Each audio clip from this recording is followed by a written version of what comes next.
Hey everybody, welcome back. I'm Emily Moyer and this is Strange Mosaic. We have an awesome show today, but before we get started, just a quick message. If you are watching this show on the Off Planet Media YouTube channel, please also go over and subscribe to the Emily Moyer YouTube channel. Some of my work will continue to appear here, but all of my work will be on the Emily Moyer channel and it'll always be there first. So make sure to hit the subscribe button over there. And now on with the show.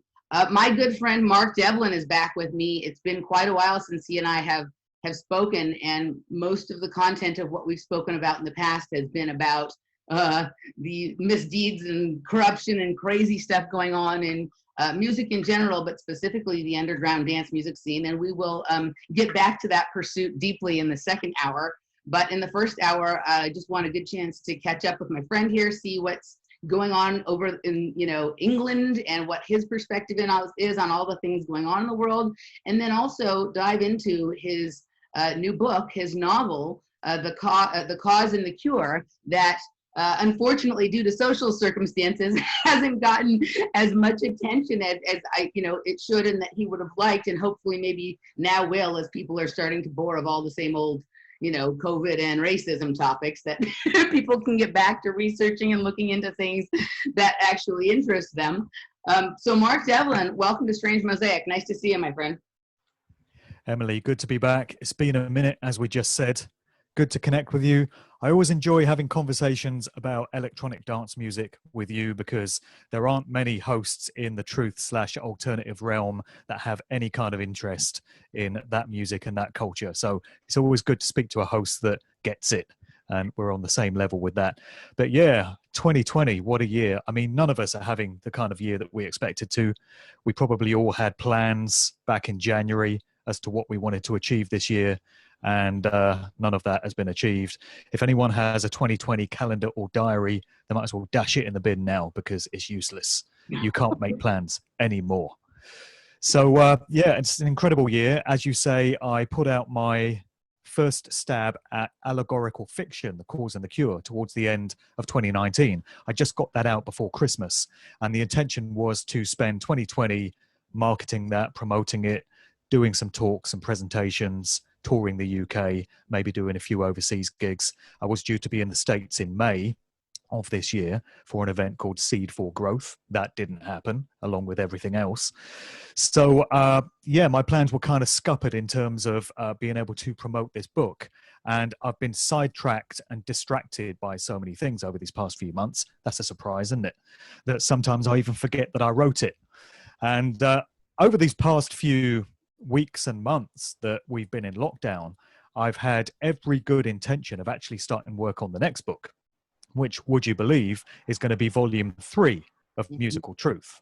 And I am going to cap it at a trilogy because I've joked before that I could be writing new volumes of this book for the rest of my life, for however many years I've got left. But I don't really want to be getting up to Musical Truth volume 24, So I decided, like any good kind of movie franchise, cap it at a trilogy and tell the story in 3 parts.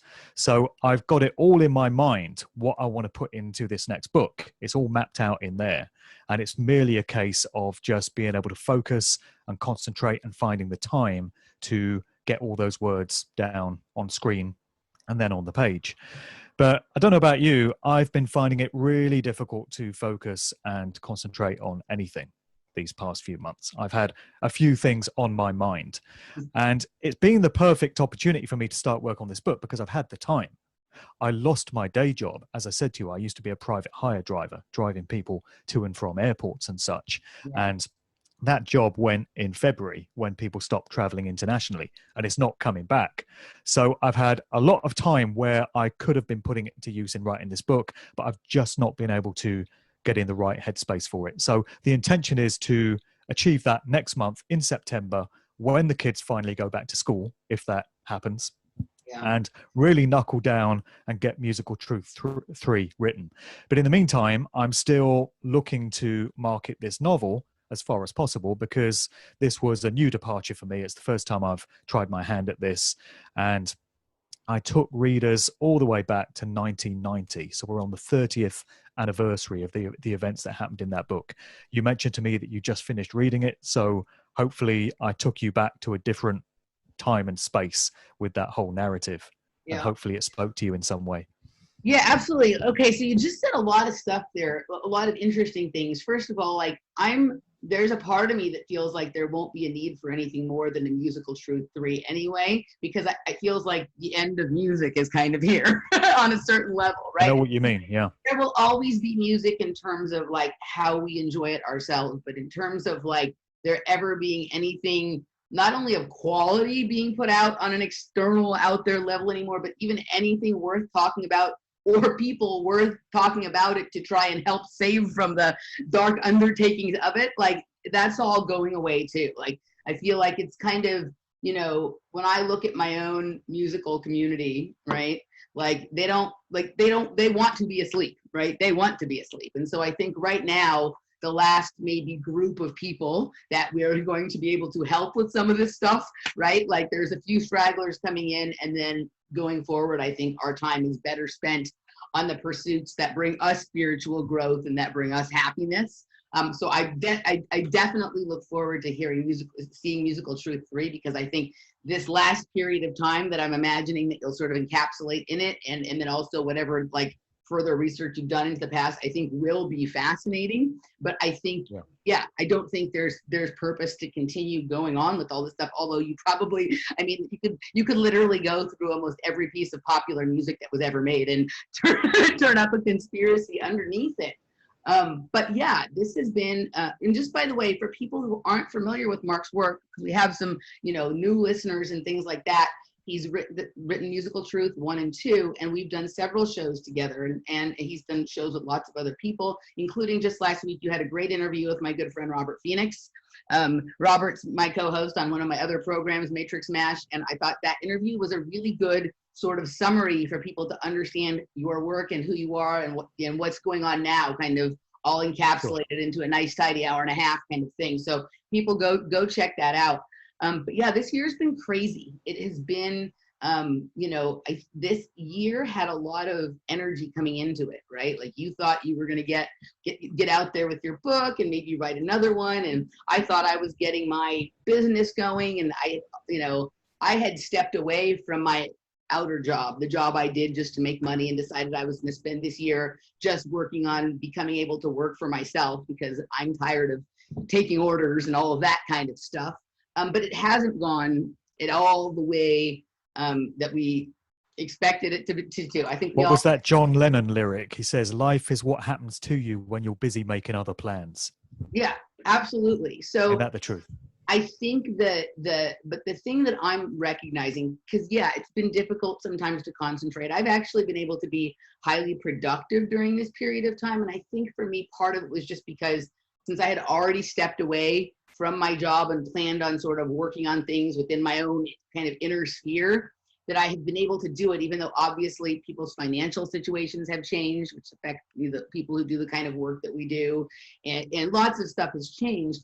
But I think what's happening here is like the external is impossible to predict anymore. And so like, you know, any plans that we have with the external world, you can't really do that anymore. So the only place where that there is like a really great opportunity for a lot of progress or forward movement right now is in your own internal world, right? Like the work you do because you enjoy it and you think it's important, or your own spiritual growth, or your connections with the people who you've decided are your people. This period of time has been an excellent test of deciding who your people are and who they are not. Right? I mean, even just people who I thought were like one of my people at the beginning of this, and not that anything terrible or wrong happened or that there was a fight or a falling out, but just watching the way people have behaved and dealt with themselves and dealt with other people during this period of time has given me a lot of insight into who I want to be around, or what really works for me and what doesn't. I'm assuming some of the same has happened for you as you've chosen to relocate to a different kind of environment. But what do you think about that? I mean, I do think that this planning thing, like what we're talking about, the way we've done things in the past, that's over. But there is this huge window now into like actually like really doing some of the things we want to do once we get past some of the like I feel like they want, you know, there's such a desperate attempt even towards those of us who, you know, are in the alternative media to keep us really focused on social justice issues and COVID-19 issues, right? And kind of if you just are able to push those aside a little bit, there's a great chance for lots of time to do other things. Well, I'd always planned for 2020 to be a year of change for me personally. I had some plans on the cards, and the main one was moving house, moving the family, relocating from Oxfordshire, where I did live, to Northamptonshire, where I am now. Yeah. And we managed to achieve that. We moved in June. It was supposed to have happened a lot earlier because it's been on the cards for many, many months. So the COVID situation stalled that. Yeah. But pretty much the only good thing that's happened to me this year is being able to move. So we're now here in a great new home. We're just getting settled in it. Everyone really likes where we are now.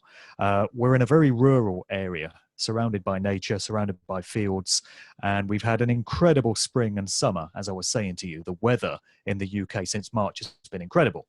Something poetic about it. We've all been under lockdown conditions, and yet it's been absolutely fantastic outside. Very little chemtrailing as well this year. A lot of people have commented. Yeah. And I've really been enjoying going out in the evenings for long walks in nature and contemplating and reflecting and kind of meditating and talking with God, talking with creation as I walk around. And that's been quite an incredible experience. So I always knew it was going to be a big year of transition, but I didn't quite expect what has been going on. I don't think anyone did. Although I'm currently putting together a presentation, which I'm going to be doing tomorrow evening in Birmingham, England, at a group called Truth Juice. It's one that I've presented at many times before, and they invited me to come back and do another talk there tomorrow about current events. So I've been putting together this presentation, examining all the evidence there is to show that the COVID-19 coronavirus situation was long planned for and was known to be coming on an elite level. As always, the general public were the last to know, aren't we always? But when you actually get down to all the evidence that was put out there, there has been no shortage of opportunities over the past several years for those able to interpret the symbology and work out the coded cryptic elements of it to be able to see that this was coming. It's the same with all things. With 9/11, for example, which is the greatest example we have of the phenomenon of predictive programming coming into play. So this is aspects of a real world event, which may or may not happen the way the mainstream media tell us it does. It may be a false flag. It may be some kind of scam or hoax. But the point is, the aspects of it that we're going to be asked to believe by the mainstream media are communicated to us in advance in movies, TV shows, music videos, and other popular culture vehicles. So 9/11, there's hundreds and hundreds of examples of that event showing that it was known to be coming. But it turns out when it comes to the coronavirus, it's only just slightly trailing behind 9/11, because I've uncovered scores of examples of aspects of this narrative that were encoded into movies and stuff. And I've put together a compilation of them, which I'll be presenting tomorrow. So we've got novels, books that seem to foreshadow it. We've got movies, we've got music videos, we've got Madonna's performance at the Eurovision Song Contest in 2019. I was thinking of that, yeah.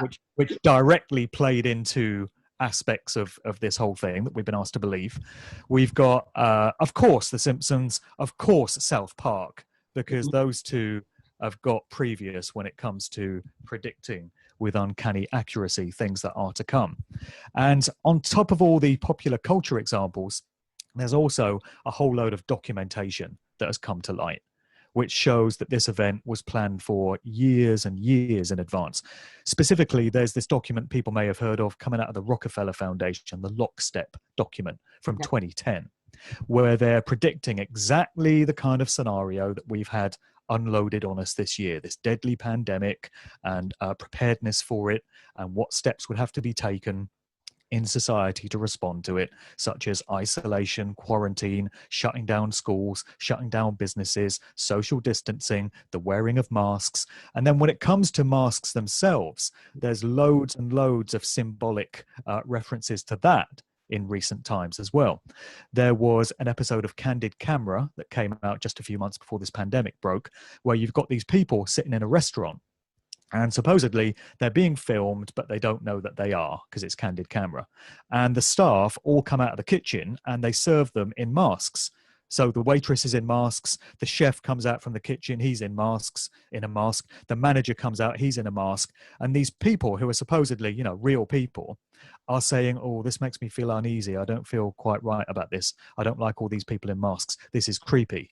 And then a few of the people get up and walk out of the restaurant. And this was just a few months before every goddamn body on the surface of the earth is wearing masks in public places. So it seems as if we were being subliminally prepared for it. Yeah. We've also got, there's Disney movies where you got characters wearing masks on TikTok. And what's the other one? Snapchat. There's been this trend recently of people putting face coverings, you know, digital masks on themselves when they have a picture of themselves on the screen. That's getting kids used to the idea of everyone wearing masks. And there's bloody masks everywhere. So that aspect of it was known to be coming. Well, and we were being warned about it. It's so interesting. You just said a bunch of interesting stuff, but I had an interesting phone call with my nephew about a month ago, right? My nephew is 6. And, you know, I was on FaceTime on the phone, on the iPhone with him and my sister. And he ran me through the whole exercise of showing me what he looks like with the cat, all the different, the cat face, the mouse face, you know, I mean, there was probably 40 or 50 of them. And to a kid, I see it's entertaining, but you're absolutely right. It's a form of masking. I hadn't really thought, and he discovered it during this period of time when we're all home with this kind of thing. And that's very interesting because you're right. That did just come about in the last few, you know, months and years, that there's all these ways of masking yourself on screen.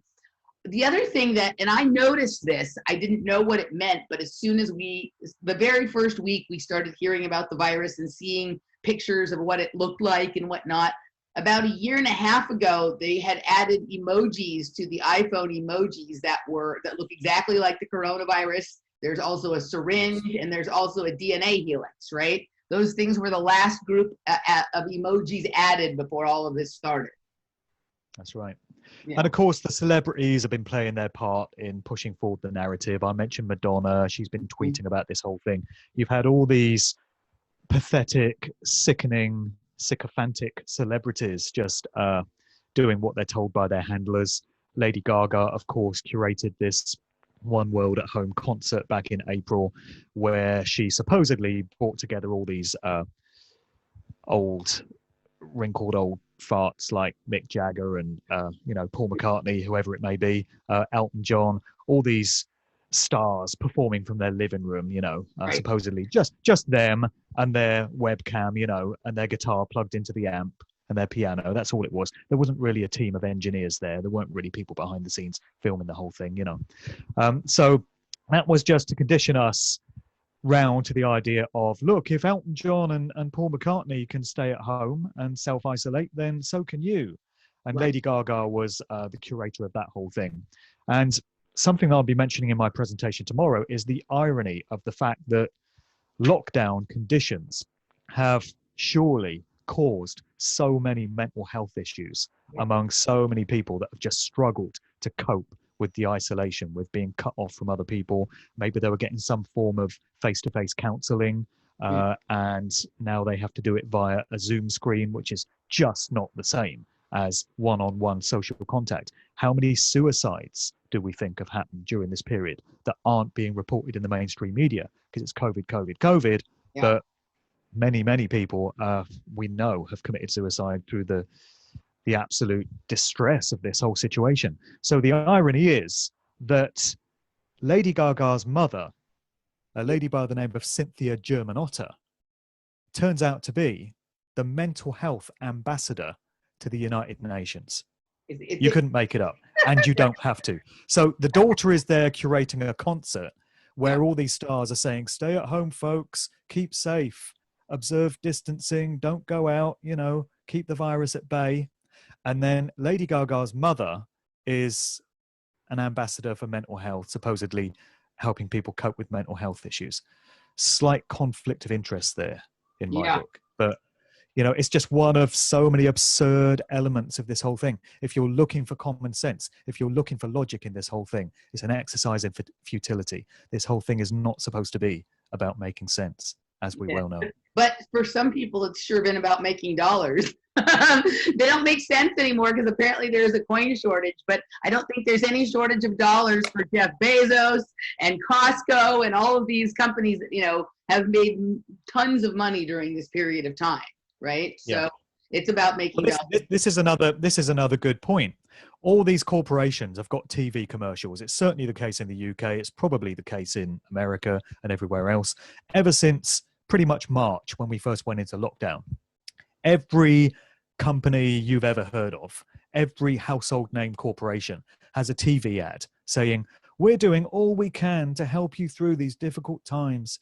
You know, our team are on hand to help you through. And then you get images of people on a Zoom call or a Skype call with this company, you know, once again, reinforcing the idea that you don't need to have social contact with people when you can look at them through your smartphone screen, you know. And all these companies are talking about how they're prepared to deal with this COVID situation. What strikes me as a little bit suspicious is how quickly these commercials were on screen after the initial announcements of lockdown. Within literally 2 weeks, you saw every company with a TV ad saying, we're doing all we can to help you through these times. Now, I've spoken to people in the business of commercial production and in the business of video editing and all this kind of stuff. And they've told me that to produce a TV commercial from scratch, from initial conception to getting it on the screen, takes several months. It's a matter of months. You can't turn one of these things around in 2 weeks. And yet we're being asked to believe that all these companies found out at the same time as us that this virus situation was getting out of hand. We're all going to have to isolate and go into house arrest and all this. And they turn these ads around in 2 weeks. Impossible. It's clear these companies had a heads up on what was coming. It's the same as all these stores and supermarkets that had their Perspex screens all ready to go. And they had all their signs saying, please keep 2 meters apart, and all their one-way systems and their little arrows and their little bits of tape on the floor.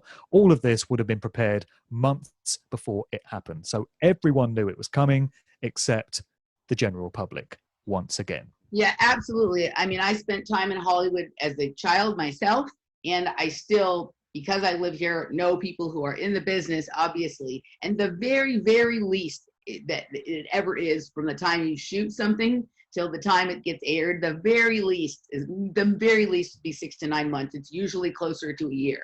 When I have friends who are thrilled because they finally, after 20 years of waiting tables, got a 2-second part in a commercial or whatever, right? Like they're waiting for it to come out. It's like, by the time it comes out, I forgot that they even shot it, right? And I did stuff when I was a kid, and it would usually be about a year, 9 months to a year between when I actually filmed it to when it actually saw the light of day, kind of thing. Right. So yeah, I mean, but people are very ready to believe all of this preposterous stuff. Like, people are so far removed from the reality of how things work. And that's actually, in my opinion, a function of this smartphone age. Like the way people think of things is you just touch a button on your phone and something happens. They think everything works like that, right? That you just push a button and something happens. And so for them at this point, like they have lost the ability to think through all of the other steps that might have to be involved in making something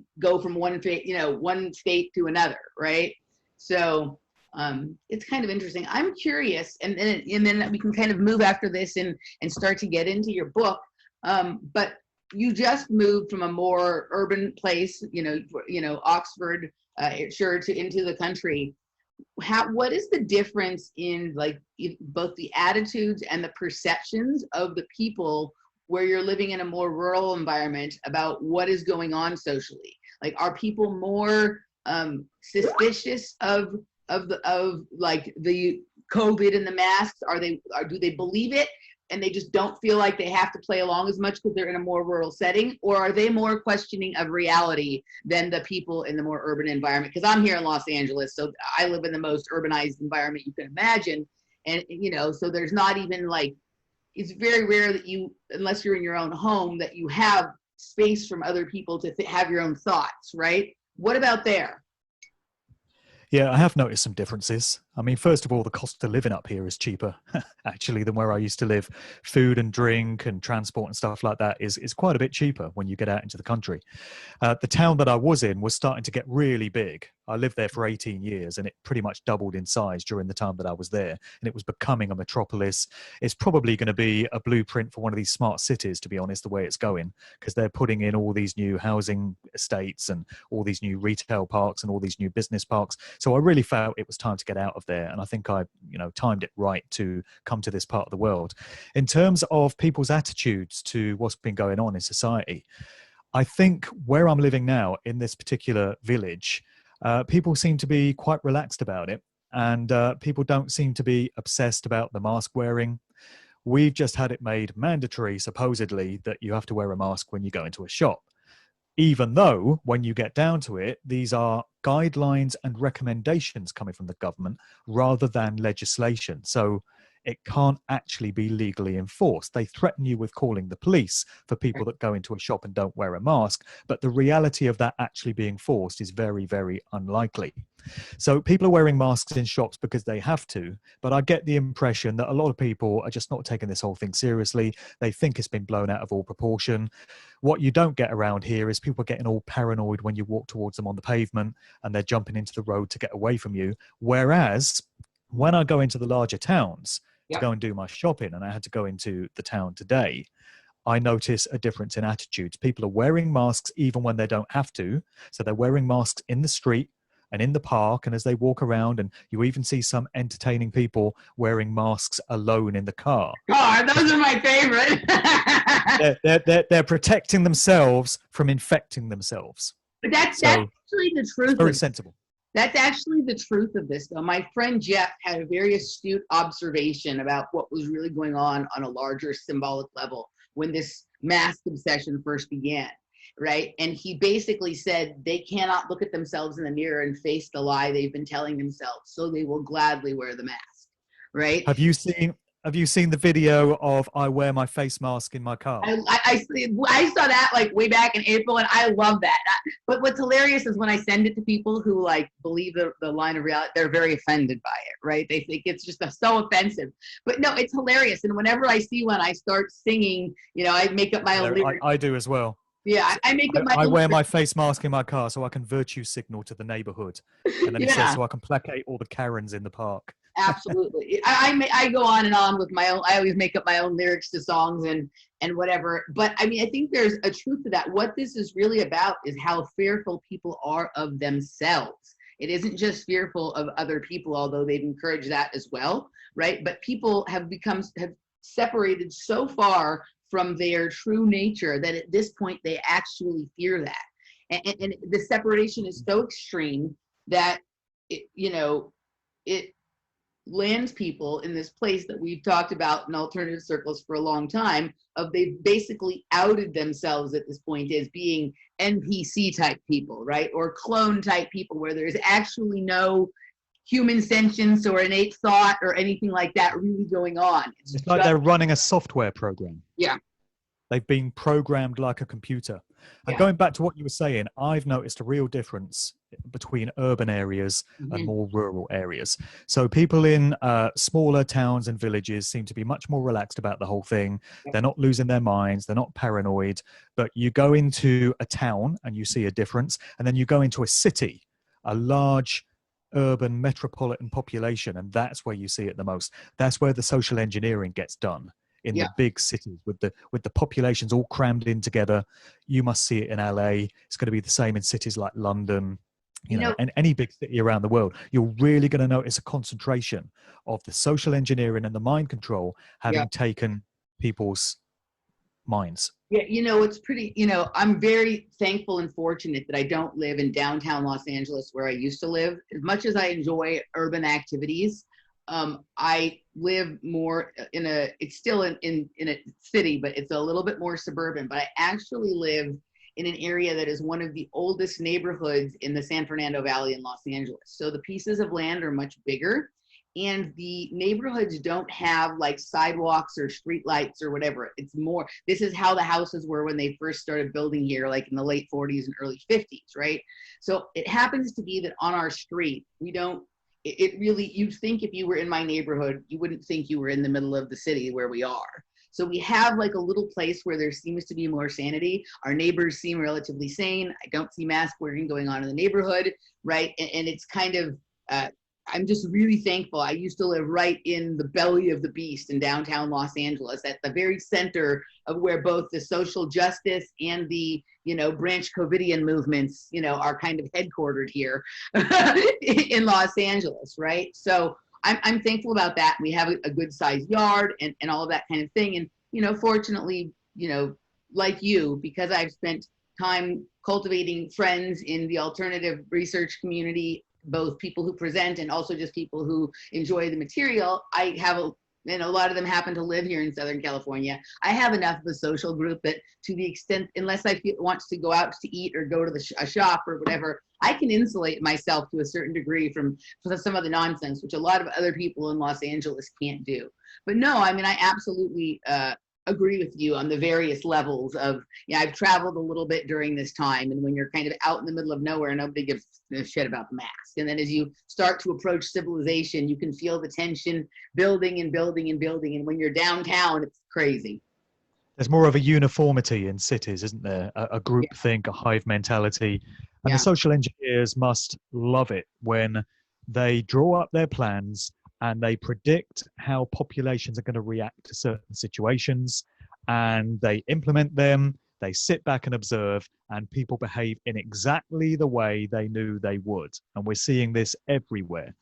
People in London are behaving the same as people in New York, are behaving the same as people in Sydney, Australia, are behaving the same as people in Buenos Aires or Sao Paulo.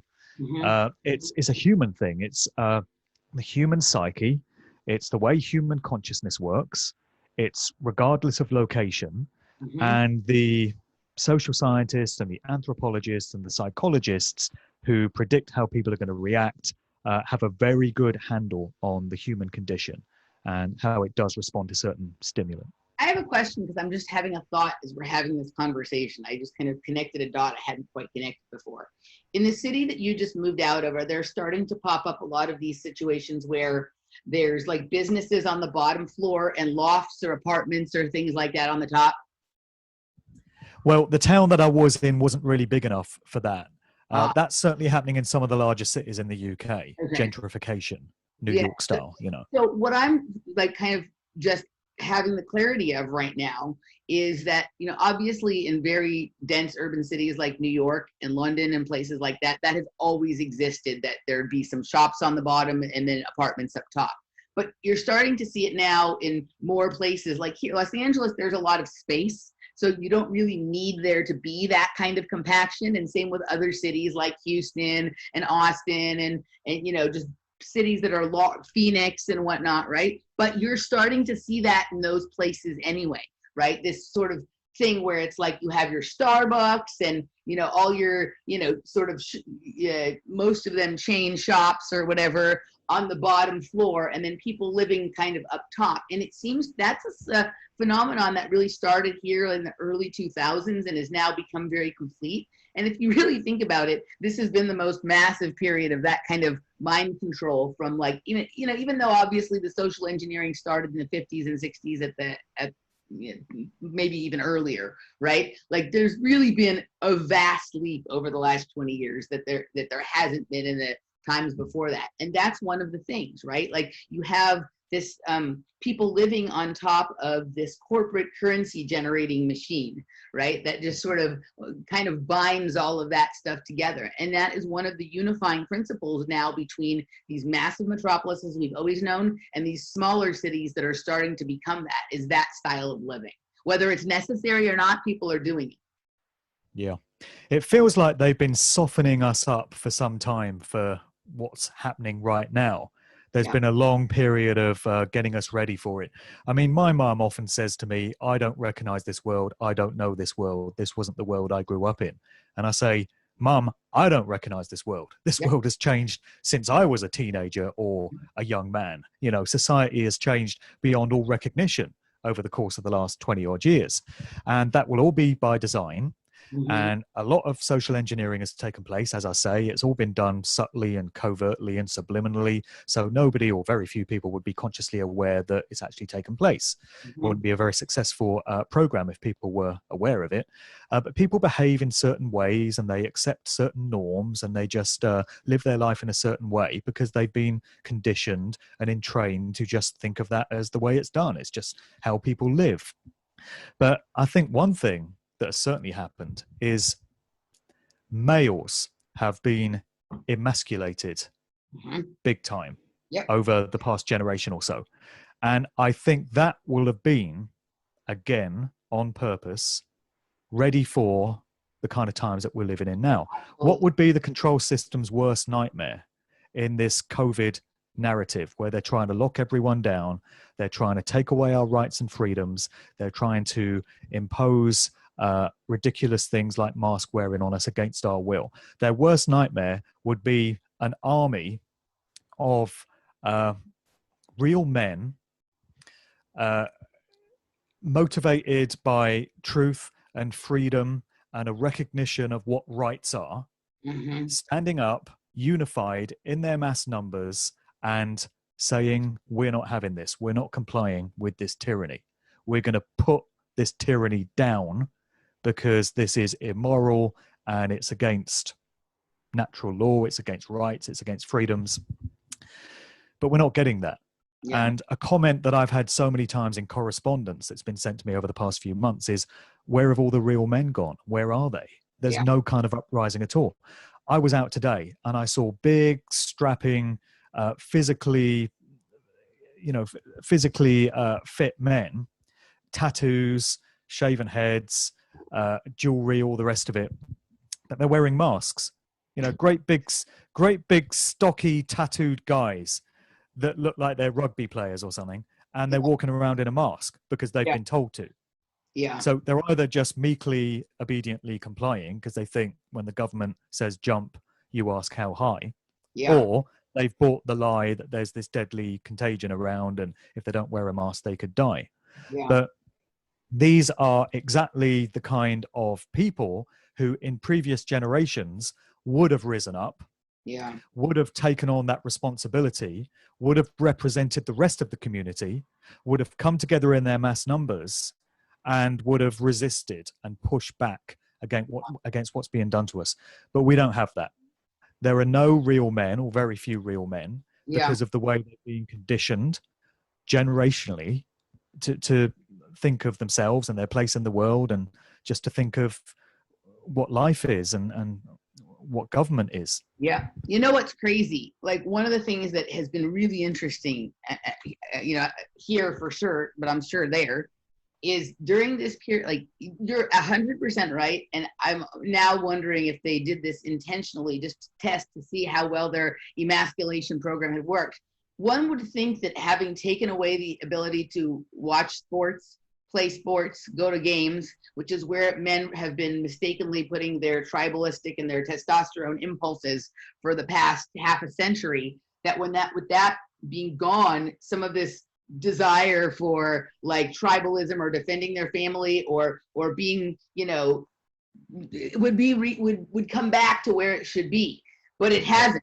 Right? They just accepted alpha male tendencies. Right, but they haven't. Authentic masculine tendencies. They haven't, and now a little bit of sports is starting to come back. But my thought at first was the elite really fucked up, because if they want people to be content staying in their homes, they should have left sports alone, because people will be happy to stay in their house and watch the football game and or whatever. But if they were truly trying to test to see if there were any males that had an ounce of testosterone left in their balls, or you know what I mean, or whatever it is, if they really needed to see how well their program had worked, you have to take in everything, kind of pull it all back just to see what happens, what rises up, to see, can you proceed with the next level of your thing. I hadn't really thought about it that way, but none of that happened. I thought we would see, we hear reports that domestic abuse has increased and stuff like that, which would be, I guess, the only kind of display of masculinity that the system would be interested in, Yeah, that's a real man knocking his woman around in the home, yeah, but not going out and fighting for rights and freedom. Yeah. Right. Or just well not even, I mean, even like people have a variety of ways that they choose to deal with this, but like some people choose to fight or resist and others just choose to stand firm. I'm not moving. Like, this is the stance I'm taking and I'm not moving, right? You haven't even seen that. You've seen an ever leaning over, cowering, backing away from, shrinking into oneself kind of thing. And that's the thing with the sports, though. I think that's kind of interesting. But yeah, no, you're right. I mean, well, it's incredible that they were able to cancel sports without any kind of an uprising, without any kind of resistance, really. And what was also incredible was that during St. Patrick's Day week in Ireland, they closed the pubs.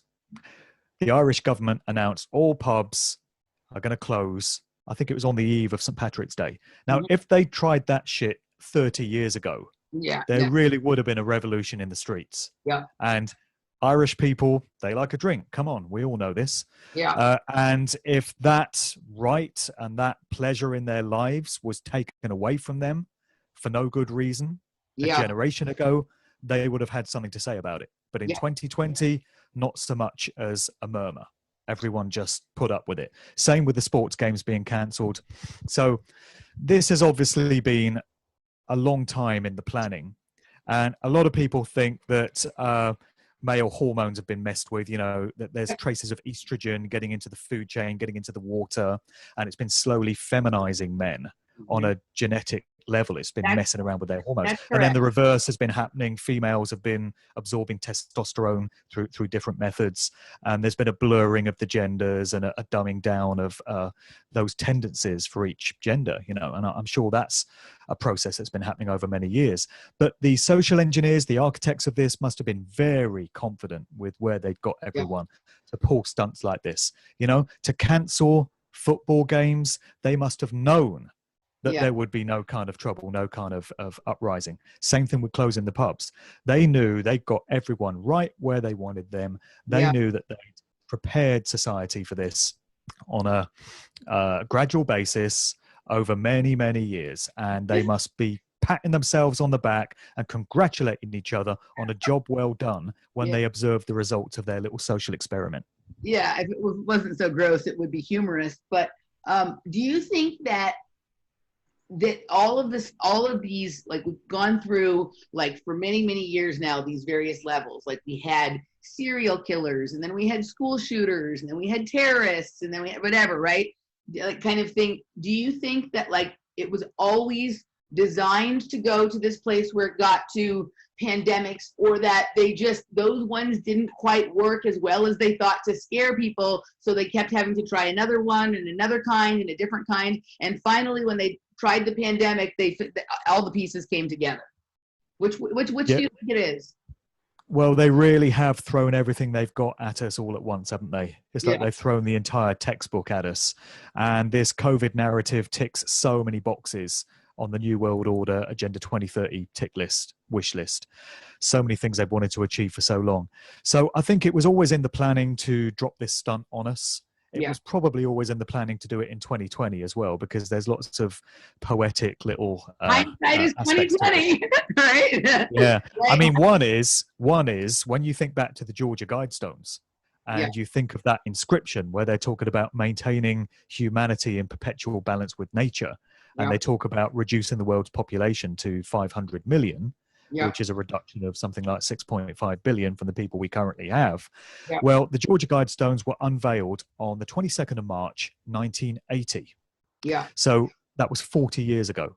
So you can fast forward 40 years from that event. 20 plus 20 is 40. So you've got the 2020 there. And many countries around the world, particularly the UK and parts of Europe, went into lockdown, and things started to get really serious round about the 22nd of March.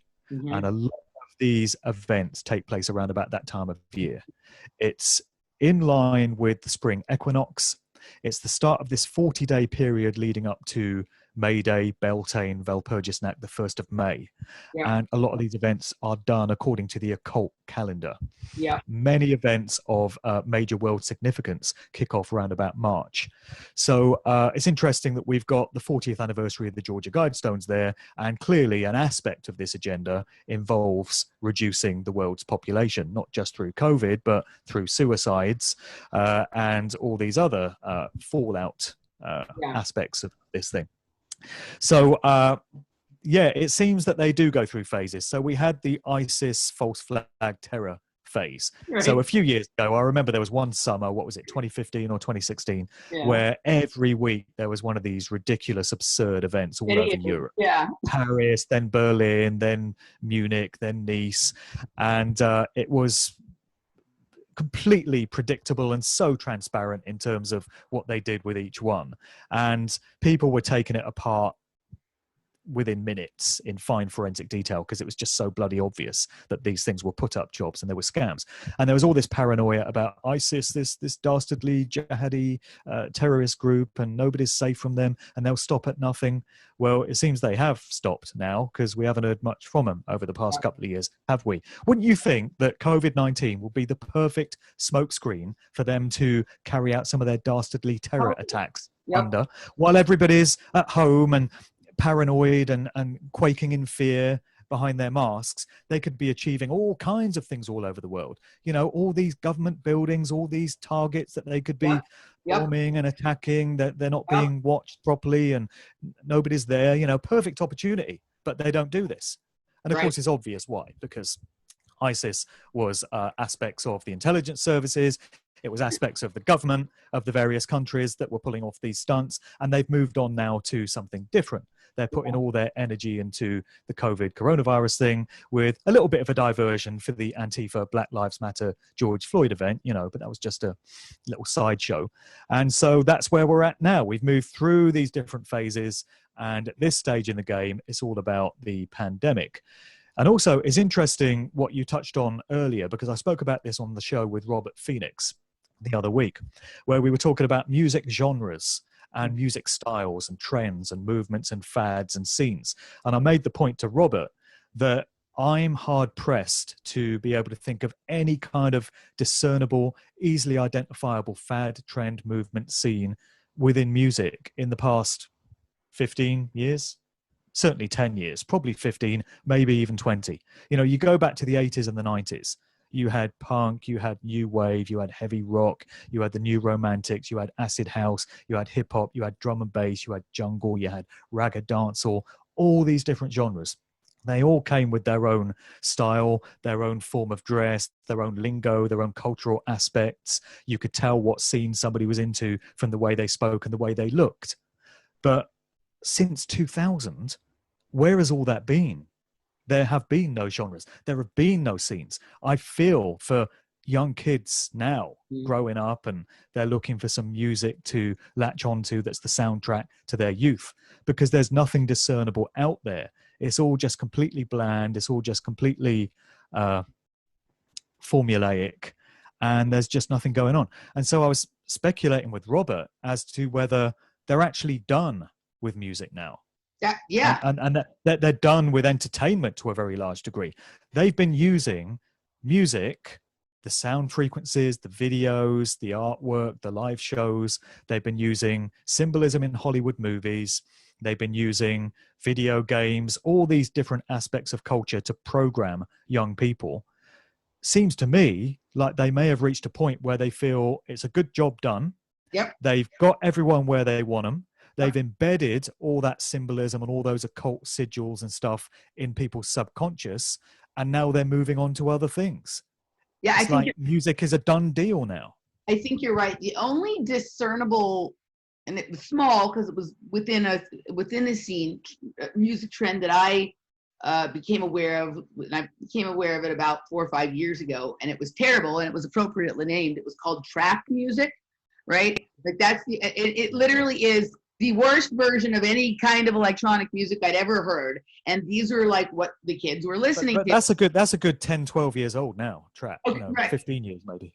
Right, but that's the last one that I'm sort of aware of, of a new kind that I heard of, and I was like, oh, this is terrible. But no, I think you're right. A lot of this entertainment, the purpose of it was to create entrainment, and the entrainment has been achieved, so it doesn't have to be entertaining anymore, right? Like the brain waves are all, with each group of people are all in alignment with whatever the intended frequency is. And it's not requiring, it's just maintenance now. It's not requiring any new methods to lure people by, for the most part, right? So what I want to do, I do want to, when we move to the second hour in a little bit, I do want to get into what I think is going on, because you and Robert actually started talking about like what is happening with these DJs. Like, do you think they were caught off guard by it? Like, what is the future of all this stuff that was built up so big? We're going to get into that in the second hour, but while we're still in the public hour, I do want to get into your book a bit, because I want people to be able to hear about it. I want them to be able to buy. I think it's available right now for people to purchase. Yeah. Sure. Yeah. This is The Cause and the Cure. Cause and the Cure. So I just read it. I started reading it back in November. You gave me an early manuscript, and I started reading it on a trip back at Thanksgiving time, and then I got very ill. Whatever, to the extent there is any kind of virus, I think I had it back in November. I was down with something for almost a month, and that is very unusual for me. But I started reading then, and then I got distracted with all the crazy, with the illness, and then all the crazy things that started happening after that. So when I knew you were coming on, I got back and I read the book, and I finished this morning. And it's a novel. It's fiction, but for those of us who are astute and aware, we can recognize characters and places and things like that. So I refer to it as truth fiction. I think there should be a new genre, truth fiction. Yeah. Is it based on so the city is where you just moved from, basically, correct? The city where you've spent most of the last portion of your life. Why don't you tell people a little bit about why you decided to do it this way, to write a book like this in novel form, and just tell people a little bit about this story you've written. Yeah, it was a story that was just waiting to get out of me. It was an itch I needed to scratch. I first of all wanted to try my hand at fiction, because I was a great admirer of certain writers, and I just wanted to set myself the challenge of writing a fictional story. I knew I could write non-fiction, so I wanted to move on to that level as well. And they say you should write about what you know. And I know a lot about the city of Oxford. I was born there, spent most of my life living around there. And I set the story in 1990 because I know a lot about those times. I've got lots of fond memories of what the world was like in 1990. So I wanted to bring the book out on the 30th anniversary of those times.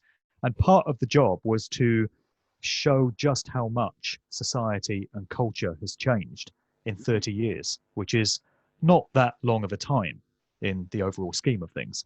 And yet, when you look at the way people were living their lives in 1990, and you juxtapose that with life in 2020, it's almost unrecognizable. So I've made a lot of the very primitive technology that was around in 1990 and drawn attention to that during the story. So you've got things like characters out in the street needing to make an urgent phone call. Well, in 1990, nobody had cell phones. So you had to fish around in your pocket for a coin, hope that you had a 50p piece, and go to a public phone box and put that coin in and dial the number on a rotary dial to get through to somebody.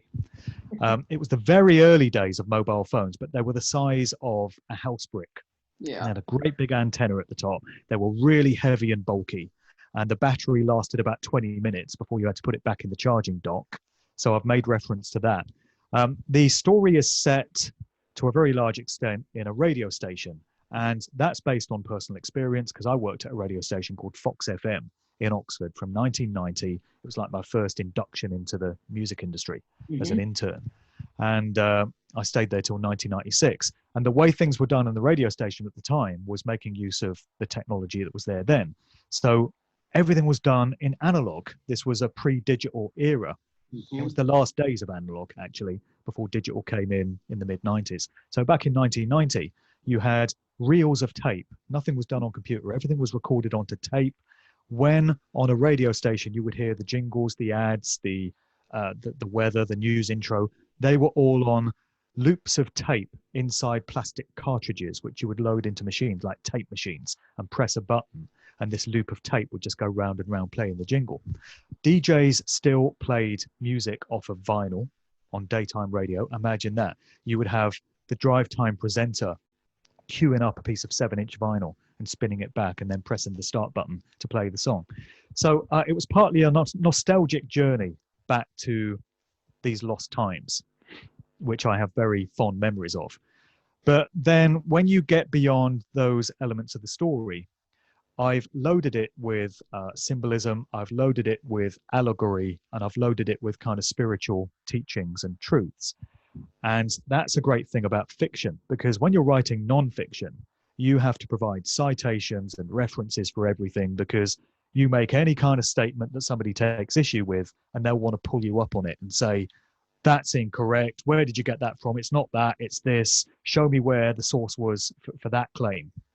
With fiction, you can get away with saying all kinds of outrageous stuff. And if people try and pull you up on it and say, that's nonsense, you can say, relax, man, it's fiction. Come on, everyone knows this. But in reality, you are communicating great truths. You can get stuff across under the guise of fiction that's really going to hopefully resonate with the reader and teach them something and inspire them and really get them thinking about things. But because you've dressed it up as fiction, you can say whatever you want. And that hopefully led to an entertaining story. I've weaved aspects of spirituality, natural law, consequentialism, karma into what happens to the characters in the story. And many of the characters are based on people that I used to know back in the day in Oxford.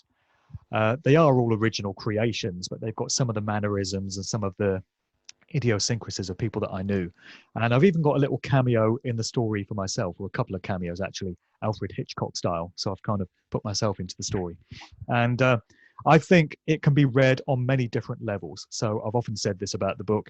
If you want to enjoy it as a murder mystery, as a thriller, then you can. It's there on that level for you to read and absorb it.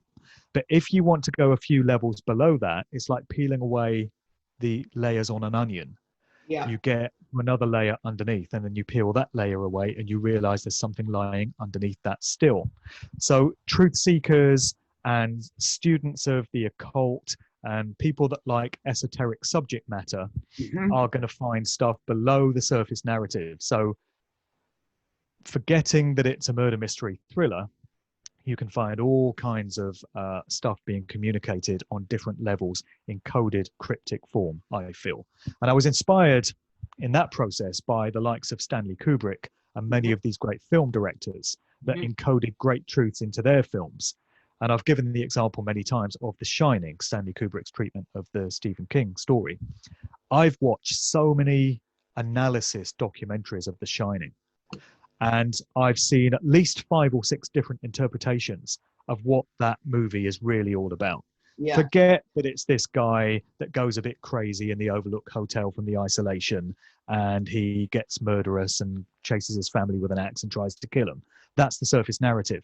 There's 5 or 6 different coded symbolic interpretations of that movie that I've heard from different commentators.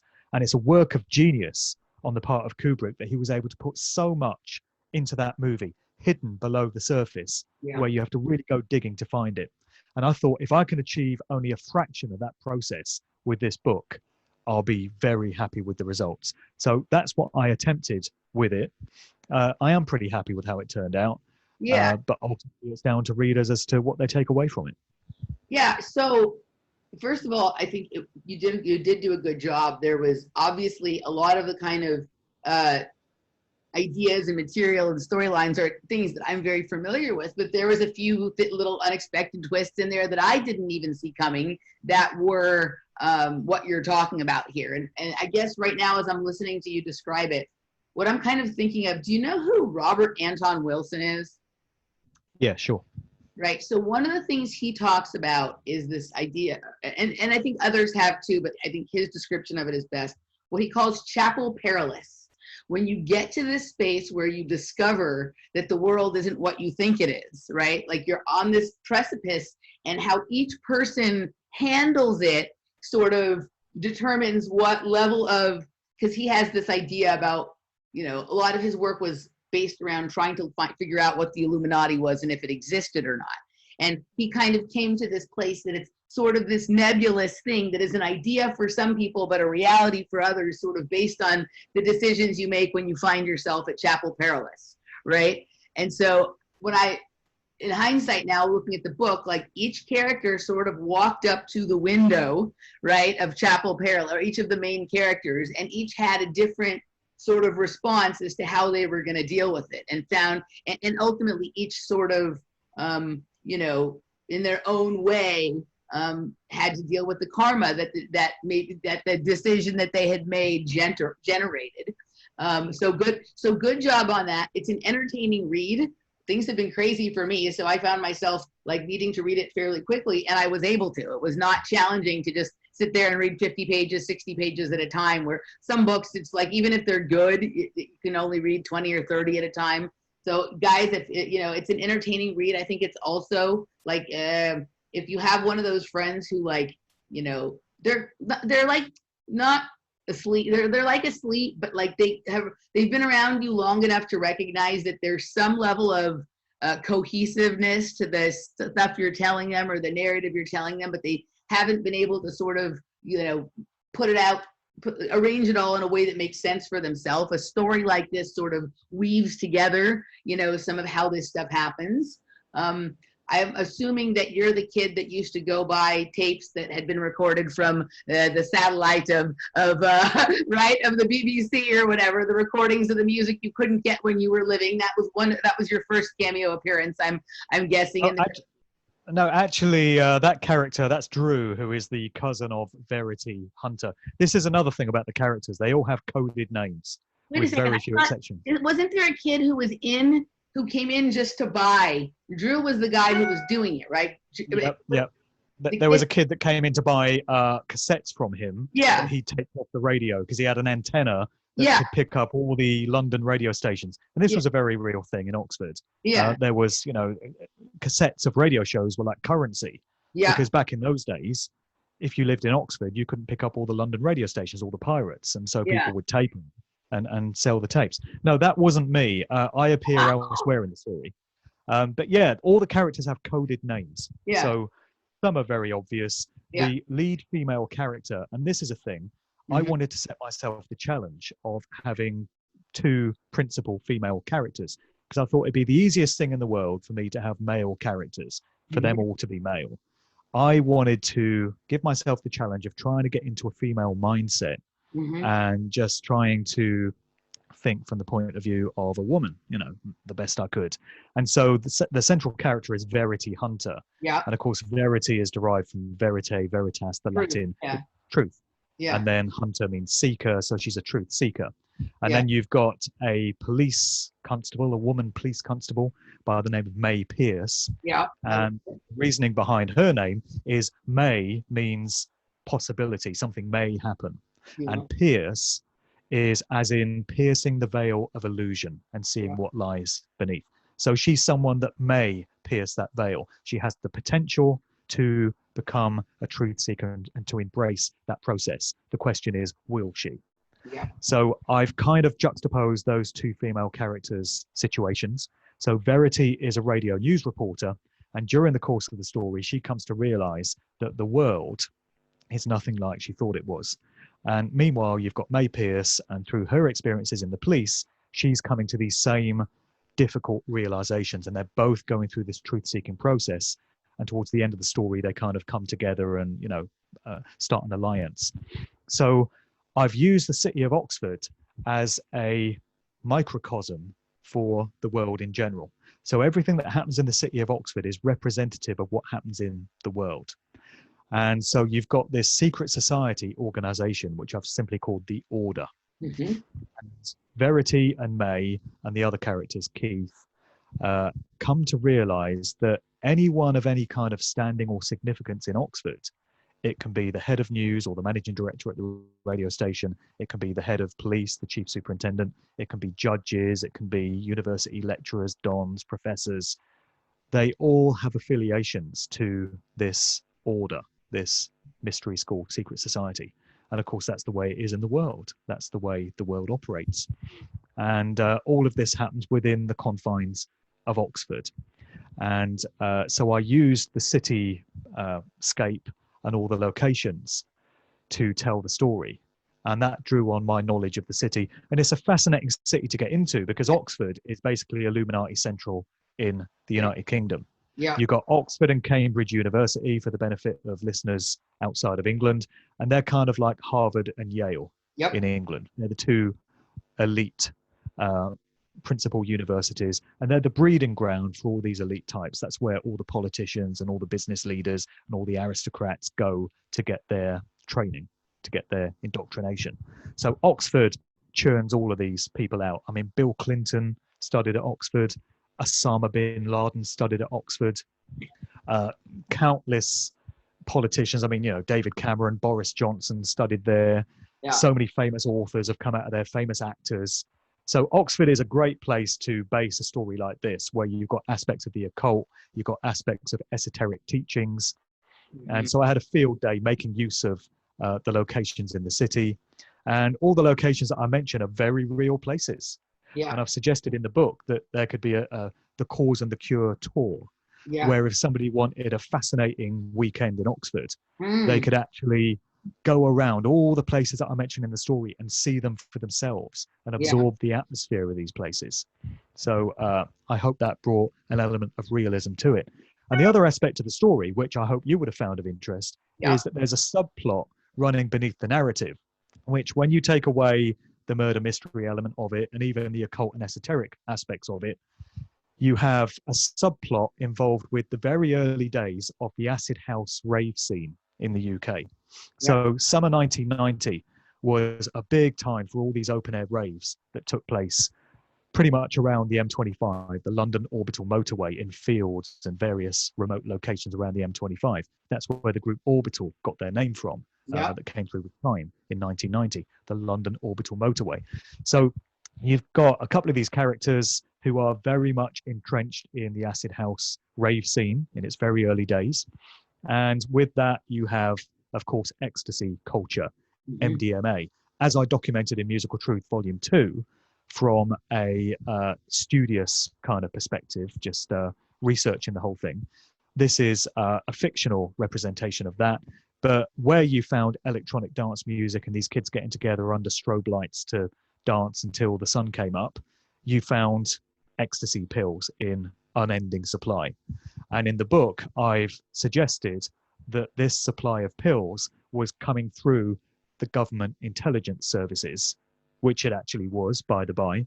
And of course, it was the same thing in the United States back in the 60s with all the LSD. And I suspect in more recent times with the MDMA that's been around there, all coming through the intelligence security services. That's the way it works, folks, it turns out. So that's another aspect to the story. And I also had great fun drawing on my memories of those days, of the raves, of the music that was around. I've mentioned some of the tracks. I've mentioned the lifestyle that these kids were into, where they just literally live for the next weekend. You know, by the time Tuesday comes around, they're on a massive downer. They've crashed and burnt from the weekend. And the only thing they can think of is doing it all again when Friday night comes around. Yeah, no, I think you did, I think you did a good job at capturing that. I mean, my coming into the dance music scene was a few years later than that, but it was still very much of that, still very much in that way. It was a lot different then than it is now. There are some similarities that have carried through. But what I think was, for me, actually the most interesting part of that was what possibly the backgrounds of are of the people who make up the dance music community, right? And whether, and how there are these people that show up that, like, it is odd that, their parents are in the police or in intelligence or whatever, right? And you also have these characters that are very much in the scene that are, I'm not going to give away the plot of the story, but do come from this place of having their relationship with truth tested. And even though they started down a good path, right, they got in a little over their heads and they sort of embed themselves later into a certain kind of scene.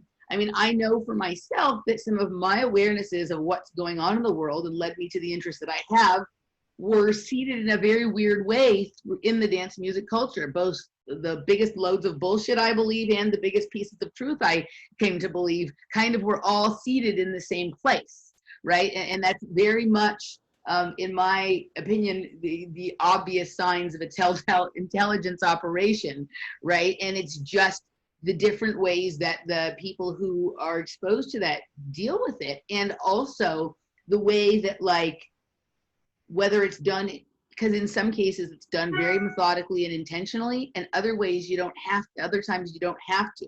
You can just seed certain thoughts and ideas, or even seed a few certain people in one place, and then by just the nature of the way things develop, it'll transport itself to another place and start another version of that same scene that then you can observe and learn from and decide what you're going to create next, and on and on and on.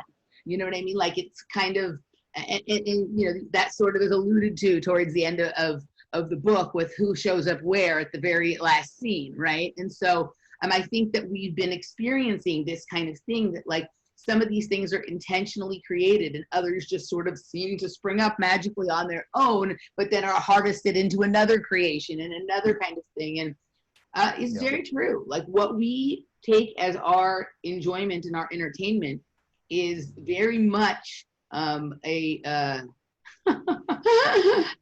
collaboration between Intel and Vice, as I have said recently in another, show, that you know, where you have people who are into illicit things and you have intelligence, very interesting things will come out of it.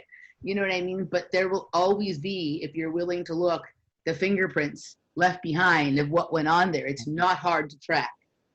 That's right. We've kind of come full circle in the conversation, because we're talking about social experiments. And we were talking about how interested parties will be observing how people are reacting to the COVID scam. Right. Who's getting paranoid, who's getting afraid, who's not buying the hype, who's wearing a mask, who's cooperating, who's pushing back. You can bet that all these things are being observed and noted. And so it was with the early dance music scene, the acid house scene, the germination of the whole electronic dance music scene in the UK, which then got exported to many other places, took place around about these times, late 80s, very early 90s. And that would have been a big social experiment. And it's very much the elephant in the room. We've spoken about this in previous conversations where, you know, I'm still dumbfounded that I seem to be one of a small handful of researchers at most that have ever identified any kind of social engineering aspect to the dance music scene.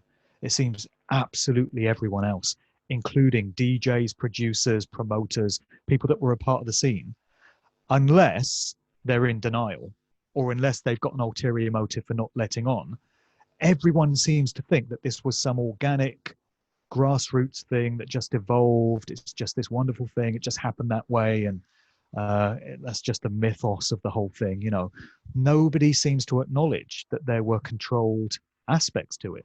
I seem to be such a lone voice in putting out that point of view. And yet, in Musical Truth Volume 2, I think I laid out a fair amount of pretty compelling evidence for anyone that is prepared to go there, to go to where the truth takes them. And yet, you don't hear other people talking about this. And it's still the elephant in the room. And I wonder if the story will ever be adequately told in this generation. It's very interesting. I mean, you know, so I have this unusual scenario of like two of the scenes that I spent much of my life in have, you know, been sort of being looked at and examined on some level in the last few years, and that's gymnastics. I'm sure you're very familiar with the doctor Larry Nassar, who sexually abused hundreds of girls, right? You've heard the story? Actually, I haven't, no. Yeah, so, you know, I grew up in gymnastics here, and everyone who's involved in gymnastics, it was very like well-known but unspoken thing that there's a lot of, you know, pedophiles that are involved in the gymnastics world, whether they be coaches or photographers or other parents or whatever. And it was one of those things that you always knew something was weird, but you didn't really talk about it, mostly because you didn't necessarily have a language to. And then, you know, in the early 2000s, little bits and pieces started to seep out, but it was kept a lid on. And then just around the time of the 2016 Olympics, finally, like a story broke about this doctor named Larry Nassar, who's the national team physiotherapist, that he had been, accused of molesting girls. And once one person came forward, it's to the point where there's hundreds, maybe thousands, who've come forward of having been by this same person abused, right? And he's in jail, but right up into including the huge stars of gymnastics like Simone Biles and Allie Raceman and whatever. But what the gymnastics community is missing, and nobody wants to hear me say, is that he's just the Jeffrey Epstein, right? They've made a scapegoat of him so that they can point and say, oh, we've gotten the big monster, when the problem is embedded in every layer of the culture. Every industry has one. It's the same with Jimmy Savile. It's the same in any walk of life. There's always that scapegoat. The one. And when truthfully, this is happening in every gym practically. I mean, there's a few that have done a really good job at keeping things clean, but it's happening in every gym. So you have predators, and then you have people who cover up for them because they're also doing corrupt things when it comes to maybe something financial or something political in terms of the higher up stuff of gymnastics. And so this has been going on, and I've spoken out a lot about it. Now, because the media has paid a lot of attention to this, I do get a lot of people kind of interested in asking me about this, because I was speaking about it before the case ever broke. I had started speaking about the pedophilia that went on in gymnastics, and there's been a lot of movement in that, but because the people in the gymnastics community refuse to look at the overall problem in society and see the way that this case is actually connected to, the pedophilia that goes on in government and Hollywood and stuff. It's not a different thing. It's not like a one little exception. It's the way that the Larry Nassar case went down is a perfect blueprint for what's going with Jeffrey Epstein. Almost like they had a little miniature run first, you know what I mean, kind of thing. So there's that. And then I've been speaking out now since before I met you about the stuff in the underground dance music scene. And while I get a lot of what you said, it was interesting how many hosts are not interested in this topic, right? Certainly there are listeners. That's probably the thing I get the most amount of contact from people on, that they will tell me that there's a lot of listeners in the alternative media who like the electronic music. So if there's not a lot of hosts, there are a lot of listeners. And I get stories that when they heard me tell the story, like they were relieved to hear somebody else say it because they always felt like something weird was going on or whatever. They all have stories about it. But, like in terms of, you're correct, like the other hosts, and certainly my hope had been more people in the dance music community would recognize it. I almost hear nothing. We have the occasional little coming over from someone over there, which we'll get into in the second hour, and trying to shout us down. But to be quite honest, like I don't even think Facebook shares the videos I make about it with the people who I'm connected to in the dance music scene. I think it's all walled off in there. There's no questions. People just buy bullshit, hook, line, and sinker. And I think part of it is that they don't want to hear it, is that they don't want to hear it. But I also just think that, like, I think it's denial. Yeah, I think it's mostly denial, but it's also just like, I actually think some people don't care. It isn't just that they're in denial of the fact that it could happen, but they're just like, oh, well, it's fun and it's good, or whatever. And I'm just like, it's hard because, you enjoy a music, as I certainly do. I don't like that this is the truth about the scene. It doesn't change that I like the music, right? But I don't understand this, like, insistence on believing things that aren't true, Well, people may not have cared, but we may have reached a point where they're going to have to start caring because there's not going to be a scene anymore. No more scenes. This might segue us into part 2 here. Yeah. But look at what's happened this year. Yeah. First of all, what are people going to be watching in the cinema next year if we're even able to go to cinemas? There have been no frigging films made. Yeah. There's been no Hollywood productions this year. What are we going to be watching on TV next year? No TV shows have been getting made. Yeah. And although that doesn't necessarily apply to electronic dance music, because people can make tracks at home in their home studios. They've been doing that for many years already and exchanging files back and forth with vocalists and such. In terms of the scene as it relates to clubs and festivals and raves, maybe that's all over now. Maybe it's not going to go back to how it was. So maybe people whose lives were in this scene and who had a lot invested in it are going to have to start paying attention pretty seriously, because I don't think these festivals are coming back on the scale that they were anytime soon. Yeah, as just one of so many consequences of this COVID era. We'll absolutely. probably All right. want to talk some more about that in part 2, right? Yeah. I think we'll dig deep into that in part 2. So we're going to take a little bit of break. Before we go, let people know where they can find you, all your work, your podcasts, your music shows, everything like that. Let people know. Sure. Well, my YouTube channel is youtube.com/MarkDevlinTV. And since March, since lockdown began, I've been putting out a weekly video giving my thoughts and my reflections on what's going on in the world, and particularly what's going on in the UK. And a lot of people have told me that they found value in that. A lot of people tell me that they look forward to my next installment. They want to know what I'm going to have to say about things. I'm very flattered that people would say that. And to be honest, the reason I keep putting these videos out is because people tell me that they found great value in it. And they've told me that they find some solace in hearing me articulate things. And I think what people like about these videos is the fact that I display pretty much every human emotion going. You know, sometimes I'm pissed off, sometimes I'm depressed, and I'm right down there down in the dumps and in absolute desolation. Other times I'm full of hope and optimism.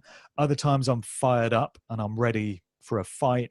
Other times I'm angry. I go through every conceivable human emotion, and most of these occur during the course of the average day.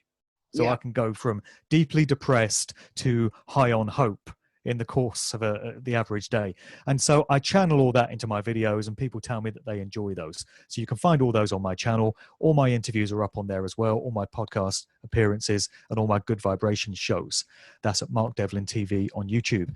In terms of my books, they're all available on Amazon. That's Musical Truth Volumes 1 and 2, which are the non-fiction books, and The Cause and the Cure, which is the novel that we've spoken about. But if people want to bypass Amazon and get those from me direct, I can send out signed copies anywhere in the world. You just got to drop me an email to markdevlinuk@gmail.com, and I can get those books sent out. And everything else. You're also doing t-shirts and informational pamphlets and stuff now too, aren't you? Well, I have been, yeah. I've put together some resource leaflets, which I've offered to mail out to people that want to distribute them. And it's full of alternative information about coronavirus to counter the official narrative that we get from the mainstream media and the government. It's resources that regular, normal members of the public would never think to look at if they didn't have it put in front of them. So people have been helping me in distributing these leaflets and getting this alternative, empowering information out there. I'm out of leaflets now, but I may get another batch printed up. And I've got t-shirts with the slogan, "I do not consent and I was never asked," which are t-shirts for all occasions. They're really good conversation starters, and a lot of people have been getting those t-shirts from me. They're available in 4 sizes, and I can send those out anywhere in the world as well. So again, if you're interested in an "I do not consent" t-shirt, please drop me an email to markdevlinuk@gmail.com, and then everything else that I do is on markdevlin.co.uk. All right, guys. Thank you, Mark. And join us at patreon.com/offplanetmedia. In hour 2, we are going to delve deep into the dirty deeds of the underground dance music scene. And we're going to talk about one of our favorite Lifetime actors in that scene. All right, guys. We'll see you on the other side. Be right back.